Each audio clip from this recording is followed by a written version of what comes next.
नमस्कार, फोरसाइट्स टीवी में मैं आशुतोष आपका स्वागत करता हूं। ऐसे समय में जब एक तरफ उत्तर भारत में ढोंगी बाबाओं और उनके आश्रमों से जुड़ी खबरें सुर्खियों में हैं, तो वहीं दक्षिण की राजनीति में इन दिनों काला जादू पर कोहराम मचा है।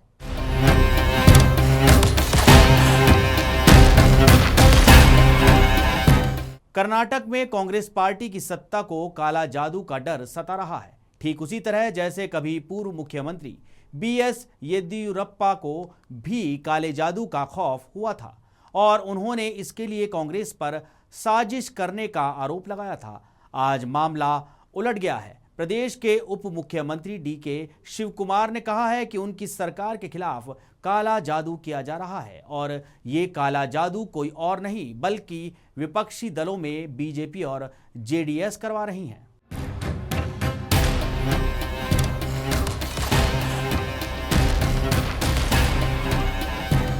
अहम सवाल तो ये भी है कि ये डर क्या वास्तव में काले जादू का ही है या किसी और बात का, क्योंकि डीके शिवकुमार उस पार्टी से ताल्लुक रखते हैं जिसकी विचारधारा ऐसे किसी अंधविश्वास को मान्यता नहीं देती, लेकिन इसके बावजूद उनमें काला जादू को लेकर खौफ है। हैरत तो ये है कि कर्नाटक प्रदेश कांग्रेस कमेटी के अध्यक्ष के सुधाकरन के घर का एक ऐसा वीडियो भी सोशल मीडिया पर वायरल हो रहा है जिसमें काला जादू से संबंधित सबूत मिले हैं। तो आखिर माजरा क्या है? एक तरफ डीके शिवकुमार का खौफ तो दूसरी तरफ उनकी ही पार्टी के अध्यक्ष के घर से काला जादू की सामग्रियां मिलने का सनसनीखेज मामला सामने आया है। कर्नाटक के डिप्टी सीएम डीके शिवकुमार को करीब से देखने वालों के मुताबिक इन दिनों उनकी कलाई पर एक ब्रेसलेट देखा जा रहा है और ये ब्रेसलेट किसी भी प्रकार के काले जादू और बुरी नजर से बचने के लिए उन्होंने पहना है। डीके शिवकुमार ने मीडिया से बातचीत में बताया कि उनकी सरकार के खिलाफ उनकी सत्ता के दुश्मन काला जादू कर रहे हैं। उनका दावा है कि केरल के एक मंदिर में शत्रु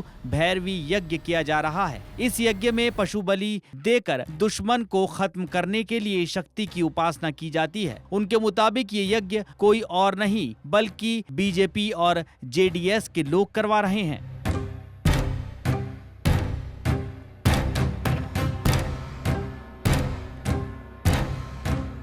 काले जादू का खौफ केवल कांग्रेस पार्टी तक ही सीमित नहीं है। ऐसा लगता है कि कर्नाटक में एक दूसरे की सरकार को गिराने के लिए कांग्रेस और बीजेपी दोनों ही दलों ने काले जादू का सहारा लिया है। कांग्रेस पार्टी के deputy CM DK Shivakumar BJP नेताओं पर काले जादू करने का आरोप लगा रहे हैं, लेकिन कुछ साल पहले ही सियासत पर नजर डालें तो पूर्व की बीजेपी सरकार के समय तत्कालीन मुख्यमंत्री बीएस येदियुरप्पा को भी काले जादू का खौफ हुआ था। ये साल 2011 की बात है। येदियुरप्पा ने आरोप लगाया था कि कांग्रेस पार्टी के कुछ नेता उसे मानसिक तौर पर परेशान करने के लिए काला जादू करवा रहे हैं, जिसके बाद उन्होंने शांति के लिए अपने पुजारियों और ज्योतिषियों की सलाह पर उन्होंने मंदिर में अनुष्ठान भी करवाए। जिसके बाद कांग्रेस पार्टी की ओर से सिद्धारमैया ने उनको मनोचिकित्सक से इलाज कराने की बात कहकर तंज कसा था। कर्नाटक प्रदेश कांग्रेस पार्टी के अध्यक्ष के सुधाकरन के घर में जो वस्तुएं मिली हैं वो काले जादू की ओर इशारा करती हैं। वायरल वीडियो में देखा जा रहा है कि एक तांबे की प्लेटों में कुछ मूर्तियां रखी हैं। इसी को काला जादू कहा जा रहा है।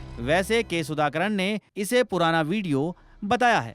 पिछले कुछ एक सालों की ही बात करें तो केरल जैसे राज्य जहां लेफ्ट की सरकार है और लेफ्ट की भी विचारधारा में ऐसे किसी अंधविश्वास के लिए कोई जगह नहीं, लेकिन आंकड़ों पर गौर करें तो केरल में पशु बलि और काले जादू से जुड़े अपराधों की संख्या बढ़ी है।